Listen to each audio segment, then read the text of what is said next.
Good morning, DJ and PK. It's 97.5 The Zone. Welcome in on a Thursday morning. This is going to be an eventful morning. RSL head coach Pablo Mastroeni is going to join us coming up at 8 a.m. The club, the sale of the club to the LHM group is going to be announced tomorrow. There's a press conference scheduled, and news leaked weeks ago. The Blitzer group leaked it to Sportico. Kind of a habit they have. So the news is out there, but it'll still be interesting to hear from the Millers tomorrow. We'll talk with Pablo about that today and this weekend's game with Toronto, a team that hasn't won through 8 games, 4 losses, 4 draws. This is an opportunity to pick up 3 points at home, no doubt about that. We'll talk with Pablo coming up at 8 o'clock. And then right after that, the Utah Hockey Club expected to start the season-ending exit interviews for players. They'll have their last chance to field questions from the media and talk to their fans. So we'll be carrying that for you all morning long. We'll see when that gets underway, sometime during the 8 o'clock hour we expect. So we'll have a lot of hockey content for you throughout the morning as well. Right now, we have a little football for you. And we're going to go up on the hill where the Utes are having spring football. And Devon Dampier, the new quarterback, transferring in from New Mexico, meeting with the media. Devon, how do you feel after a month of spring ball? I feel great. Obviously, again, I say it all the time. Coming here, I knew the defense was going to be great. So just getting that work against a great defense, especially for me personally, I feel like I'm getting better by today. And just the new guys adjusting to the new offense already here, they learn fast. So I think we're on the right track. We're moving fast. We're getting done when we got to get done. Kyle talked about the improvement from the receivers. What have you seen from them, and how encouraged do you feel about that group? Yeah, I think receivers are a very big quarterback-receiver chemistry thing. So just them learning how we want to run our offense and what we want to do. And, when they're able to pick that up, they're basically on the same chemistry as me. So when we both know what we're doing on the field, completions tend to come real easy. So I think we're getting a better job of just feeling each other and, knowing what's going on the field together. Devon, where have you improved since last year with New Mexico? Yeah, I feel like turnovers is something, just protecting the ball. That's something big I've been working on this spring. But just also, you're never at full potential. There's always room to get better. So just always going over film, seeing what I can do better, just taking everything away every practice. How different is the offense here that you ran in New Mexico? I know it's the same OC, obviously, but is there any wrinkles that maybe you've had to learn or different things that way? Yeah, obviously there's a couple things we add on. Certain players can do certain things a little better than other people. So, we stick to their talents, and there's certain things that they did do good last year in this offense. So we were able to translate a couple of those plays into our new offense. So yeah, it's great. What's your connection like with Hunter Andrus? You switched from running back to tight end, and how's that been going for you guys too? Yeah, that's huge shout out to him to be able to switch sides and the impact he has on our team already. He can run the ball, catch the ball. He's doing everything. So huge shout out to him. But yeah, our relationship's great. I'm talking to him after every play. He's taking it. I'm taking what he has to for me. So we're on the same page. How much easier has it made the installation of this offense, knowing that the offensive line is all returners from last year? Yeah, I think that's been the easiest part of this part. Just coming here, they kind of handle a lot of the stuff up front. I make very little calls for them. They're all on the same page as well. So when you got all 5 guys working on the same page, my job's real easy back there. As you move into the off season, what's the big goal for you in terms of what you're working on in that spot? Yeah, I think the biggest thing is continue to still talk to my guys, even though they're out with their families. You want them to enjoy that time, but just being able to keep that chemistry, because just being away from football, your mind could drift off a little bit. So just making sure I'm keeping in contact with those guys. Sending them clips every once in a while. Let's keep this thing. You've been doing it well all spring. Let's keep this going. Let's get on it summer, and then obviously a couple weeks before even summer ball, we're gonna get out here and we're gonna work even earlier. So as the portal opens for the spring, are you going to be calling guys that you think belong on this team and helping recruit? Yeah, as a player, that is my job to also help get the guys that we want to get over here. So, I will be participating in that. There's Utah quarterback Devon Dampier. Here's the head coach, Kyle Whittingham. Kyle, another scrimmage on Saturday. How'd that one go? Went good. It went good. It was another, I guess you'd call it a hybrid scrimmage, where some of the drills were live and some were thud, but got a lot of work done. Continue to take steps forward and continue to have a long way to go. There's you're never satisfied. You're always trying to trying to get better, but I think through 12 practices, I can say we have not had a bad practice. Some are better than others, obviously, but we've made at least some progress every single day out here. We've got 3 to go and got to make them count. Especially out of the quarterbacks, where have you seen progress in kind of their development, especially with Devon? We have, yep, Devon and the other 2 that are getting, the 3 guys are getting all the reps, Devon, Isaac, and Bird, and we've seen progress out of all 3 of them, and that needs to happen, and you would expect that with all the reps we're getting. You'd expect some improvement to take place, and it has. What position groups do you feel have improved the most over the course of the camp? The most. Well, the wide receivers are starting to take big steps, as we talked about. Zach Williams in particular. Let me think here. Safeties are playing really good football.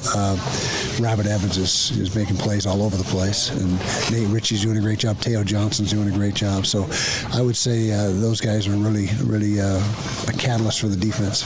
Spring portal opens up here soon. How active do you think your program will be there? Time will tell. You never know. There's indications are that it shouldn't be too crazy, but until it actually happens, you never know. So we'll find out. Tomorrow's the day, right? And we've got 8 hours and opens up, or 6 hours, whatever the case may be. So we'll see. But everyone right now is out here working hard, and haven't had anybody opt out for the portal this spring. We had 1 quarterback early on, but other than that, it's been pretty quiet. As it stands right now, what position groups do you feel like you're going to address? In the portal, okay, we'll probably need another receiver. O-line, we're solid. Maybe another running back. QB, unless we have movement, we should be okay. We'll take a look at QBs. You always do in the portal every time it opens. Tight ends, we should be okay. D tackles, possibly a little thin there. And a corner. So that's probably the shopping list. But again, it just depends on availability and who we may lose that we don't anticipate losing, so that could alter that. But as we stand right now, that's the plan. Kyle, in the fall, when you talked about needing more of a plug-and-play offense to kind of help with the transfer portal, how have you seen that change maybe with Jason, and has it worked maybe a little bit better for you to get these guys in? It's working well, and it's an offense that is user-friendly, and there's a lot of pre-snap explanation to the players. I guess that's the best way to put it. There's not a lot of rote memory, and so that helps out when you're new to the program, new to the offense. It reduces that learning curve. Kyle, I want to ask about Hunter Andrews switching from running back to tight end. How's he been here? He's made a great transition, and we plan to have that stick. It was at first let's see how you fit in this new scheme and how they can utilize you. And he's been a big part of what we're doing offensively. He's a guy that is essentially playing as much as anybody else. He's getting tons of reps and has really responded. And that is going to be the place that he continues to play. Coach, in regards to losing people you might not expect to lose, do you change your exit meetings, your conversations? Do you address players differently than you used to? No, we don't change that. We still got to get through spring ball and finish up. We'll have our exit meetings next week. And, typically if a guy is going to go to the portal, they are not going to go through the entire spring ball. That typically, they usually opt out prior to, but that doesn't mean that it's not going to happen. But that's usually the indicator is when they say, hey, I'm not going to practice anymore. But we can't have too much disruption and change the whole routine just because of that. We just got to keep plugging away and keep going through the process that we have. The preliminary approval for the House settlement was pushed back, and obviously that means rev share is kind of up in the air. Teams are kind of mad dashing to put money into people's pockets. Does that change your perspective, given there was no preliminary approval on that? Probably not. We don't have a vault of cash somewhere to put in people's pockets. If you do, if you know about one, let me know. But no, that doesn't change how we operate right now. There's Utah football coach Kyle Whittingham. We're going to take a break. When we come back, we're talking hoops with Andy Toolson and Tim LaComb. They are coming up. Stay with us. Join Hans and Scotty live Friday from noon to 3 at Bar W Beef, the new state-of-the-art retail butcher shop supporting Utah farmers and ethical farming practices, all at supermarket prices. That's Bar W Beef, only in Nephi. DJ and PK, it's 97.5 The Zone. We are joined by Andy Toolson. Played his basketball at BYU, played professionally, came back, was an assistant coach at BYU, although it was a very different era. Andy, good morning. Good morning, guys. How you doing? We're doing well. I mentioned it's a very different era at BYU. when you hear some of the quotes like "you will not outbid us," and you see all the NIL money flying around, are you thinking this is very different than what I knew as a player and a coach? Definitely. I could have never envisioned what's happened these last 3 or 4 years to college sports, and very interesting times. And your son is in the transfer portal, played at UVU last year, and is taking visits. Take us through how that works as far as he puts his name in the portal, and then do you just sit and wait and see who contacts you? How's that go? Pretty much. It's with all the everybody going to the transfer portal, all these teams are scrambling to try to put a roster together each year now, and they're looking for guys they think are good fits for their program, and so we heard from, I don't know, probably 12 to 15 schools, and after a few days you can narrow it down to maybe 5 to 7, and then you keep talking and do some Zoom calls and decide the ones that make the most sense to take visits.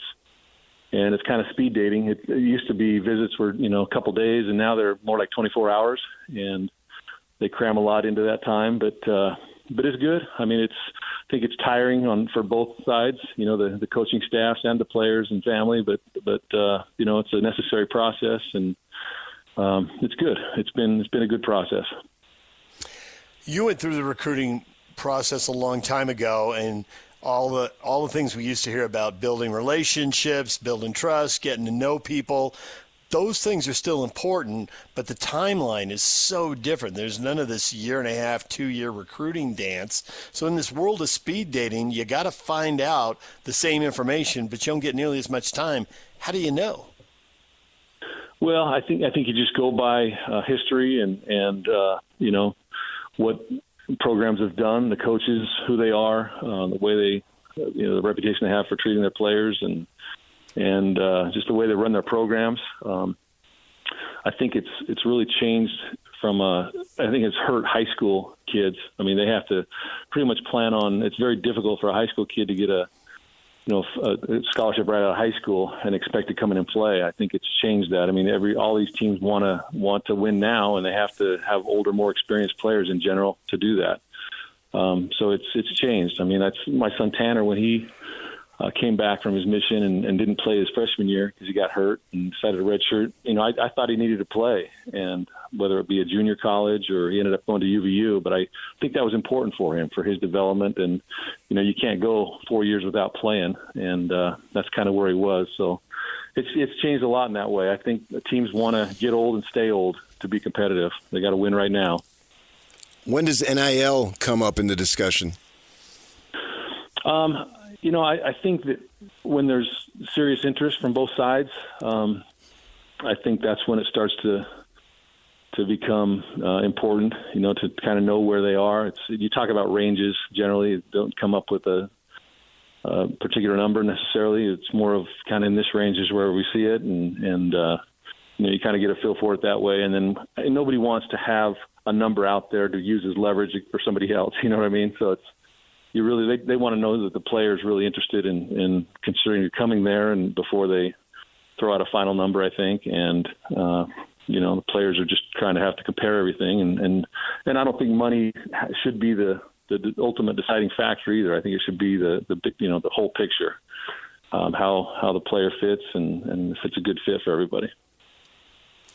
We had Todd Phillips, the UVU head coach, on the show, and he really laid it out for us how this works. I suspect it doesn't work like this for every kid, but I do suspect it happens every year. We were asking him about rumors we had heard from coaches about, you could approach players in February, even though the season's going on. Everyone accepts that. But January and December, it's too early, and there's kind of a code, and you shouldn't be doing that, but people are. And he said specifically that he had a friend of his who coaches in the Big 12. I don't know whether he's a head coach or an assistant, but he coaches in the Big 12, and he's not at an in-state school. And he called him up because they're friends and had a relationship. And, Todd's coached 4-year and JC ball, so he knows a lot of people. And he said, the guy said, hey, I'm just calling to tell you this because I know people at other schools are talking about your kid. And I got it too. And he said, it's November. He said, we're 5 games in. The guy wanted info from me on the kid. He's like, we're 5 games in. I don't know yet. Ask me at 15 or 20 games. I'll have a better feel for, how he's developing and how he's playing. Did your son get any feedback from schools early, even if it's from, the third party and, somebody helping somebody, but they're not officially on the staff? Do you get that, or do players, or at least in the case of your son, not get that kind of heads up that early on? No, I mean, I heard from some like agents, those kind of people that want to get involved. And I pretty much told them, hey, listen, I don't really think that we're going to need an agent for this process. I mean, when he gets done with college, yeah, it's different, I think. But I've been around this stuff long enough to know a lot of people, and I didn't want to, I didn't think it made any sense to hire an agent right now. But no, I didn't hear from coaches or anything like that. We didn't look for it either. Obviously, we wanted to play through the season and see how it all ended up, and then explore options, talk about it, and see if that was in his best interest to go in the portal, and that's ultimately what he decided. But no, we didn't pursue anything during the season. We're just trying to focus on having the best season you could and doing all you could for UVU. You say that the NIL doesn't really get serious until both sides are serious, and there's this idea being that, like for BYU, there's a lot of folks that are sensitive. A church school paying these kids millions, what are they doing? I mean, I don't have any problem with it, but I know some people, particularly opponents of BYU in this community, if you get my drift, that, that's unsavory. But you're saying that the ones who, when it gets serious, they put numbers out there, it's actually coming from the coach and not coming from without the program. It's coming from within the program. Well, I think that, everybody's educated on what that number or that where the ballpark figures are. I think, but generally these teams are hiring like a GM or an associate athletic director to kind of come in and handle that. Just as a player, you wouldn't want the player talking that kind of thing with the coaching staff or someone. I don't think that's appropriate. Player's job is just to focus and work hard and do the best he can on the court and in the classroom. But yeah, I think most teams have a designated third party. It's not necessarily the head coach saying, "Here's what we'll pay you." You know what I mean? It's more of they hire a third party type, an associate athletic director or a GM type position now to handle that. We're seeing kids transfer to ACC schools, to Clemson. Talk about stuff that's changed since you played. Did you ever have any contact with schools on the East Coast, and do you find it completely different now as we watch kids transfer to Virginia or Clemson or wherever? I did. I a little bit. I didn't really consider it back then. I knew I wanted to stay somewhere in the West. But yeah, I think it has changed. There's information's out there on players readily available, and players are not afraid of going across country anymore. And it's definitely changed over the years, and it's basically pro basketball now, and at the college level. And like I said, I could never have foreseen what's happening now 20 years ago. Why leave UVU in the first place? Why do you leave UVU? Yeah, why? They had a good season, and there's been at least 3 kids that are leaving. What goes into that? Well, I think he loved his experience there. He loves the coaching staff. He loved the guys he played with. I think it's just a matter of he wants to play at a higher level. UVU is at a mid-level Division I conference, the WAC, and I think if he wants to play after college, it's always better to be able to play against the very best. And if you can play in the top 2 or 3 leagues, Big 10, Big 12, ACC, whatever it may be, sure, that's more respected at the pro level. If you can get 14 points and 4 or 5 rebounds at that level, it's more respected than at a lower level. Obviously, NIL is something that you have to consider too. It's a starting guard or starting player on any of those big conference teams is going to it's pretty decent money. It's crazy, and it can set yourself up financially if you're smart. And so those are all things that you have to consider. And I don't like it. I don't like the fact that, you know, these guys went in the transfer portal and leaving, but that's what it is now. And, you know, that's the system. What does the UVU coaching staff have that they are producing so many guys under so many staffs also who are transferring to these higher level schools and these bigger conferences? What have they got going there? I think Todd and his staff do a great job of just getting guys to play together, to buy in, to play as a team. You know, he played 10 or 11 guys most games, and he gets them to play unselfish and not to, just think about themselves and putting up numbers. I think he did a really good job of just getting them to play together, and that's huge. You know, when you trying to win games, that's a big part of it, and it's always a challenge. You know, when in this era where I look at it like when I played in the CBA, man, it's hard to get guys to want to play together because they're more worried about getting numbers to get out of there. You know, and I think they did a really good job of just nurturing that team atmosphere and getting guys to buy in to play together. If we win, it'll be better for everybody. And they had he loved his teammates and his coaching staff there and had a great time. But he just felt like it's time to see if he can play at a higher level and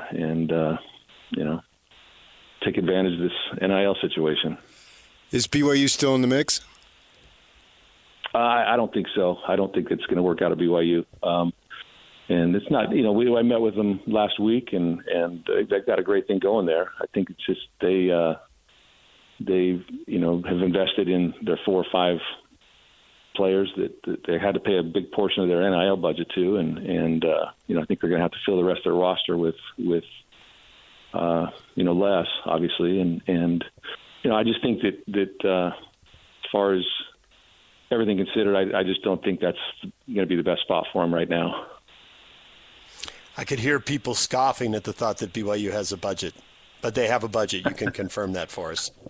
Well, I'm just an outside guy. I don't know. I'm not. Of course, every team has a budget. Right. I mean, if you're going to compete at the highest levels in the top 3 or 4 conferences, everybody obviously has an NIL budget. They have to be able to compete. And it's just what do you want to call it or how you want to classify it. But if you want to compete at this level, you have to have, millions of dollars to bring players in.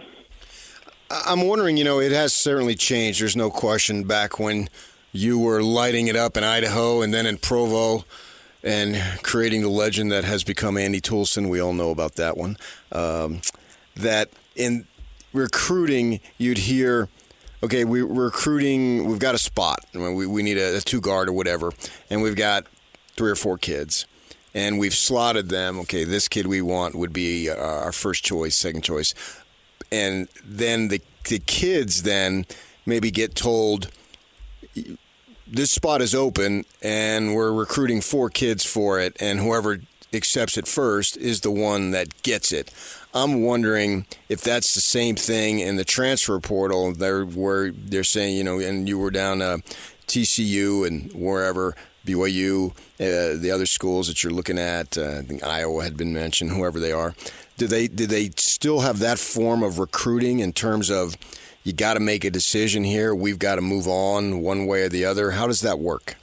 I think it's kind of understood. I asked, we were at Iowa on Monday and we're down in Texas right now, and we're leaving this morning to come back to Salt Lake. We've been at TCU yesterday, and I'm getting ready to have a meeting with the GM here at TCU. And when I left Iowa, I said, hey, you tell me when you need to know, and because we'd like to get this done here by this weekend, I think. Sure. So we understand that everybody's, they have to fill their rosters, and as soon as we know that we're not going to end up at a school, we let them know so they can, move on and keep finding guys for their team. But I think it's been pretty targeted. I think in Tanner's experience, they've let him know.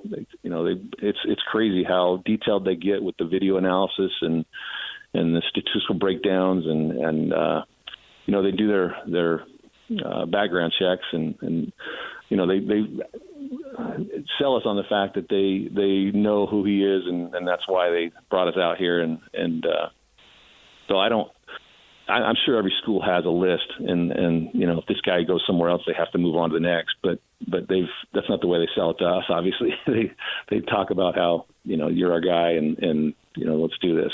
So yeah. Do these recruiting visits resemble anything that you did that we're familiar with for a long time? I mean, does he get to hang out with the other players and know them, or are there so many people in the transfer portal there aren't that many players to hang out with? Maybe how does that work? Or are they only coaches only? I think it's a lot more like speed dating now. It's much more compact. Everything we're going to be here for 24 hours basically, and you meet with the academics people, you meet with the strength coach, you meet with the coaching staff. You're having breakfast, lunch, and dinner with the staff, and walking around campus. You're just trying to get a feel for everything in a short amount of time, and frankly, I think it's enough time. I mean, it's I think it's tiring for both sides, honestly, but it's a necessary part of it, and I'll be glad to have it over. Andy, we appreciate a few minutes, and thanks for coming in and sharing your insight on this crazy new world of recruiting, because I know fans got used to one set of stories over time, and now everything's changed. So thanks for enlightening everybody for what it looks like. Well, I enjoy listening to you guys. You do a great job, and I can't believe you've been on for 30 years or whatever it's been. Congrats. I remember when you put up your first jump shot for the Jazz, Andy. Is that right? Was it an air ball? No, nothing but net. Oh, good. Thanks, Andy. Thank you, guys. Take care. We'll see you. There's Andy Toolson, and I found that interview fascinating. I'm really glad Andy came on. He really spells out what it's like as a guy who played college basketball and was recruited, and who then was an assistant coach and did the recruiting, and now is acting basically as his kid's agent and telling you what it's like from that perspective as everything has changed dramatically. And if you missed it, we had the UVU basketball coach on, Todd Phillips. Listen to that interview. You can find it wherever you get your podcast. Search DJ PK Todd Phillips.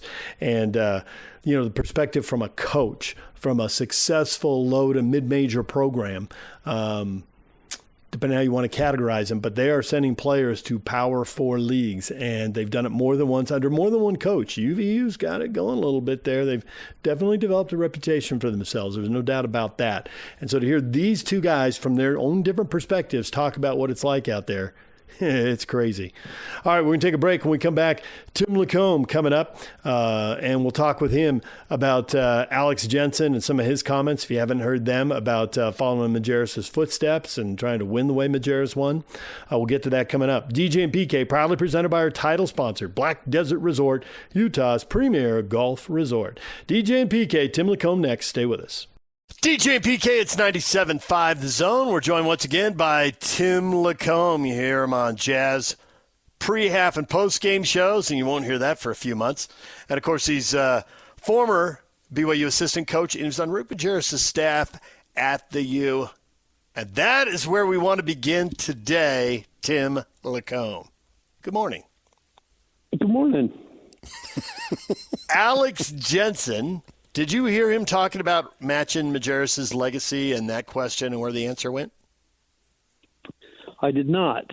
Well, then hold on for a second, and Jake, through the magic of radio, will make those words appear. It'll be fantastic. You'll be stunned and amazed. It's hard because I don't think the success that Coach Majerus had over the time he was here, I don't think that could probably ever be repeated. It's a different landscape. You don't get most guys for 2, 3, 4 years, but it's definitely it's what a lot of people remember. But I'm trying not to pressure myself into competing with that, if that makes sense, because that was like, if you look back over the decade that he had, it's hard to especially in the Big 12. I don't think it'll ever be repeated. So I'm not too worried about matching that. I've already accepted defeat on that one. Not that we won't try. I'm not saying it won't be good, but it's hard. Reaction. Well, that's pretty transparent stuff. I think Al's a pretty authentic guy, and those were amazing years. I mean, that people actually went to the Huntsman Center then, it was crazy. So I think Al's got everything he needs to be really, really good. I like that he's not, I've never been one to try to put myself in or any organization I'm with in, a historic place by talking about it. You go ahead and do that just by doing it. Yeah, I agree with that. I think that I wouldn't have said that I've accepted defeat. DJ and I both agree on that. But I think that they can contend in the upper side of the Big 12, and I think they can contend virtually every year to get in the NCAA tournament. I mean, and then who knows what will happen once you get in and what your seat is and who you're playing and all that. And I get you're probably not going to be knocking on the door the way Majerus just was an unbelievable run. You and I were both there. DJ was there too, for that matter. But I think they can get back to being extremely competitive. I do too. I think for a couple of reasons. I think obviously Al's a guy who has been doing this a long time and done it at a high level, and will have the ability to really work with guys on, during that recruiting process to kind of like Kevin's done to sell the MBA and that sort of training, but it's all going to come down to, the guys they get. Sounds like they're involved with some really good players. And, they're just trying to get some momentum going for Utah basketball, get some people to come back, get that excitement around it, and then build something, like he said, year by year. It's so different now because you can't necessarily roll a team back. You can try to bring pieces back, but it's a constant. Every single year you're refilling your roster, and that's tough. I do think that they can get back to the NCAA tournament. I think that some of the details that I think some of the previous teams have been lacking, I think he'll fix some of the things. There have been times I thought that their offense was stagnant going back to the Kristoviak era because of the way they spaced the floor poorly. Guys who were supposed to be in the corner didn't stay in the corner. It was like they were magnetically drawn to the ball, and DeLon Wright didn't have the space he needed because dudes wouldn't stay in the corner. That kind of stuff I think Alex is going to fix. This past year I watched guys take three-pointers, fading to the left, fading to the right, off one leg. They weren't really open. He's going to fix shot selection. I think those things are going to be fixed. I just wonder the money at the top of the sport when you start talking national title game, Elite Eight, even 3 Sweet 16s in a row. I don't know that they have the money to go there. To go to the NCAA tournament 7 times in 10 years like Majerus did in the 90s, yeah, I think that ought to be possible. That ought to be a goal. And I think winning a game or two when you get there, that I can see that. They had an awesome group of players that didn't go to the NBA and that didn't get recruited off their roster, and that's when they made their deep runs. And I don't know that you're going to get to put that together. But how much can they copy Houston and what Houston's done? Yeah, I think the culture, culture is going to be a big thing, and it's been hard to get culture since Majerus left because, at least Kristoviak had a little bit of an extended stay, but everybody else has been, and Boylan, I guess, had a few. How long was Boylan there? 4 years? Boylan did, 4. Giacoletti did 4. 3. Boylan did 4. Craig Smith did 4. And you're right. Kristoviak, he had a decade-long run. Right. So beyond that, I mean, just to be able to build some continuity and some culture, and Al will do that. There's no question about it. And to your point, he'll be great about tightening things up, from a playing standpoint. And I'm thrilled above all else that Donnie's son, Eric, is up there. Eric Daniels, who I have so much respect for.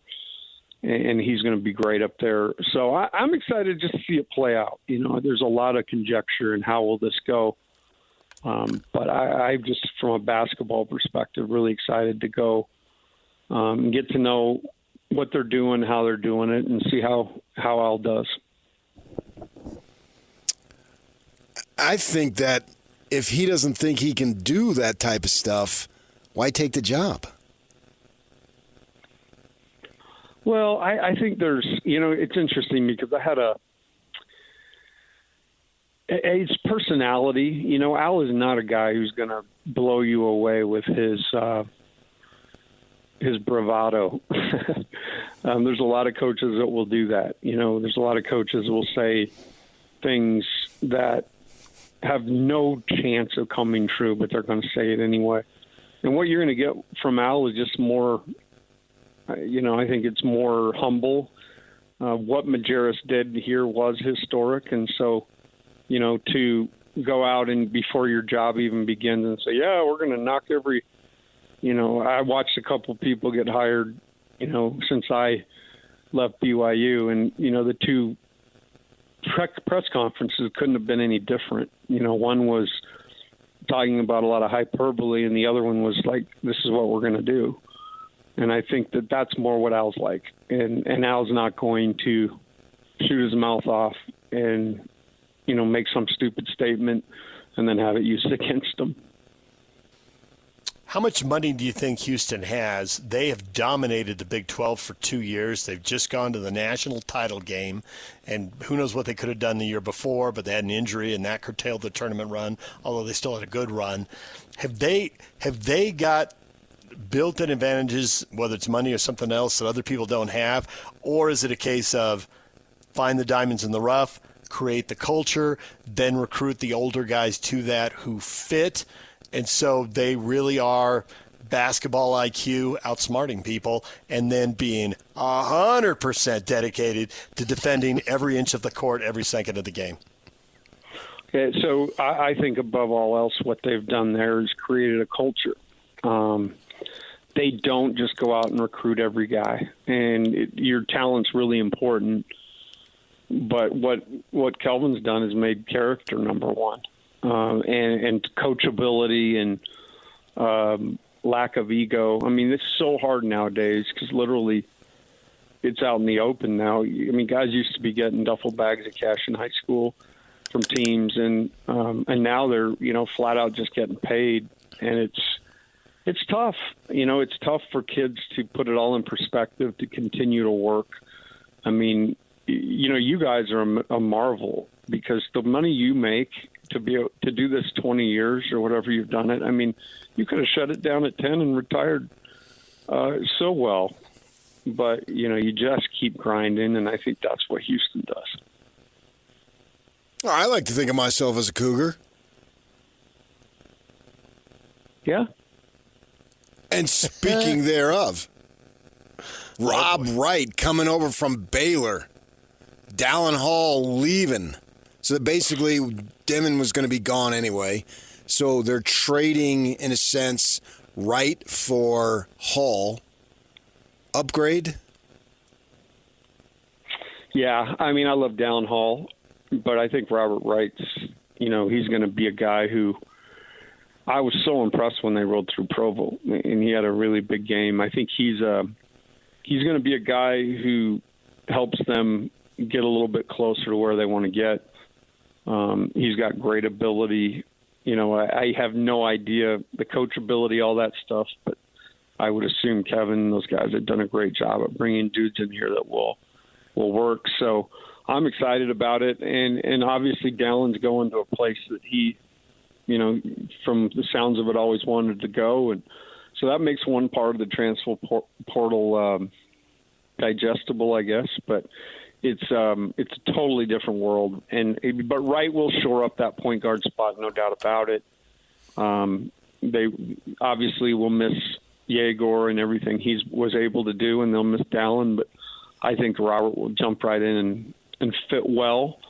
And I'm just curious, if BYU's done, if they're keeping going. They've been on a roll as of late, so it'd be fun to keep watching that. Switch to the NBA. We've seen front office changes. Denver, Phoenix, New Orleans, either the coach, the GM, or both in those places. And Zion Williamson's supposed to be on the block. What's your level of interest? We had this conversation a lot this year off air. Even maybe one time, David, we talked about I don't know, man. I love the talent, but I think track record is everything. Injuries, it's kind of like Dallas being surprised that AD got hurt right after that trade happened. I mean, history's a thing, data points are a thing. And I think everybody thinks they can be the team to kind of corral the beast and get it done. But I would probably steer clear. I mean, there's other names out there that are being talked about that may need to move. One of those places you talked about, coach getting fired. Booker is a guy that I wouldn't be surprised if the Suns have to just completely redo everything, because I think their owner's driven them off a cliff, a fiscal cliff in the NBA. They just don't have much to work with. I would be more interested long term in some other guys. I mean, Zion is imposing and tough, and when he's healthy, fairly unstoppable. But that when he's healthy is the big caveat. And I wouldn't just say when he's healthy, but when he's willing. And I think willing's a big word too.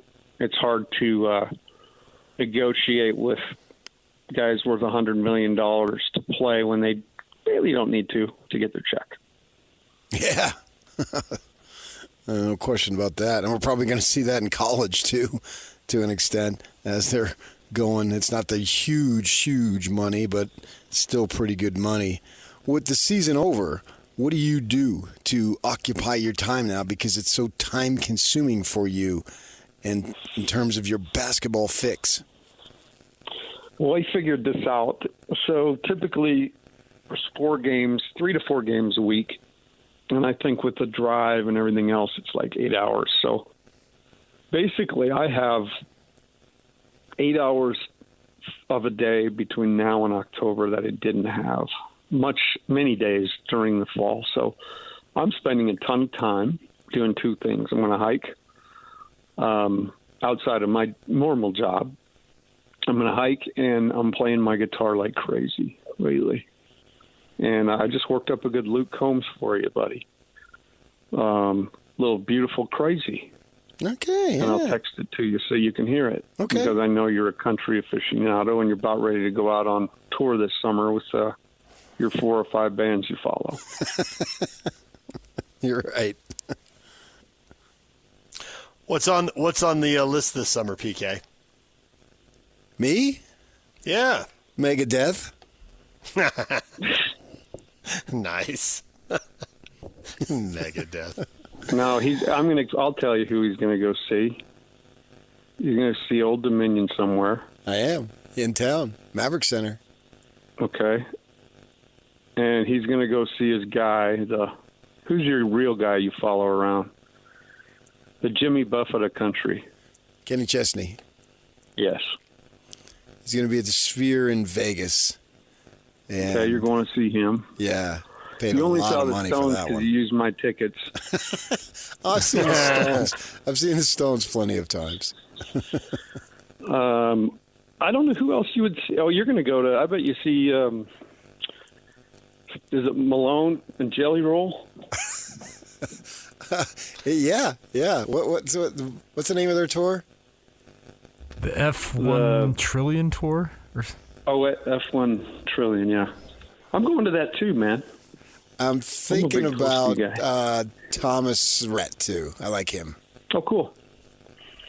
I will tell you this. Marcus King's coming through. Have you ever seen Marcus King or heard him? No. Do a little research. You might want to go see him too. Okay. Oh, and I'm going to go to Sundance. Has some shows. Yes. You are going to go to that Nashville deal in Sundance. I think I was told I'm going to that one. All right. Yes, you're told you're going. Corrections and retractions. The Post Malone Jelly Roll Tour is called the Big Ass Stadium Tour. Yeah, I knew it was something like that. Yeah. He wanted me to say something nasty. I couldn't remember it, but I knew it was something like that. Yeah. All right, Tim, we will leave it right there for now. Thanks for joining us. As always, you're the man. Enjoy the hikes and the guitar time and, an occasional NBA playoff game. All right, let's do it. And I do know, DJ, that Captain Tennille are rolling through. You're going to really enjoy them out of I always gave Steve Klauke my tickets. He loved the captain. I think the captain is deceased, though. But in memory, yeah, I know. But it's like they hire someone. So the corporal they called it. No, now it's lieutenant captain. Lieutenant captain and Tennille. Lieutenant. There's Tim LaComb. When we come back, what is trending? The headlines are next.